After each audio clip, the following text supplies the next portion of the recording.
আছিলে 10 mile Parbatipur 10 mile আপোনাৰ কমাণ্ডৰ কেম্প ওচৰতে আছে এইটো IIT ৰাস্তা সোমাই যোৱা মানে গেট এটা আছে লোহা গেট তাক কাষতে আছে আৰু দোকানটো মোৰ গেছ চিলিণ্ডাৰৰ পৰা আজি মানে জুই লাগি জ্বলি গ'ল বস্তুটো মোৰ বহুত আছিলে দোকানত আজিয়ে মানে মঙলবাৰ বুলি জাগুৰ পৰা পুৰা বস্তু ভৰাইছিলোঁ আৰু পিছফালে গুদামো আছিলে তাতো বস্তু আছিলে ফ্ৰিজ চিৰিজ চব যিমান মানে ঠাণ্ডা বস্তু খোৱা বস্তু চব আছিলে আটা চাউল চব আছিলে পুৰা ভৰ্তি আছিলে আৰু দোকানটো মোৰ আৰম্ভ কৰা ধৰি লওক আজি 4 বছৰমান হৈছে মই ষ্টেট বেংক পৰা 5 লাখ টকা লোন লৈ কিনে মই দোকান ষ্টাৰ্ট দিছিলোঁ আজি মোৰতো চব গ'ল আজি মোৰ তাত খাবলৈ এতিয়া এই খাচ কাৰণে চাউল আৰু কি ক'ম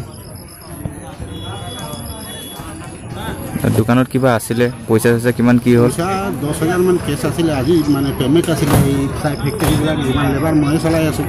পেমেণ্ট আছিলে সেইটো 10,000 মান টকা কোনো দি গ'ল সেইটোৱে বহি কিনে মই লিখি আছোঁ সিমান সময়তে মানে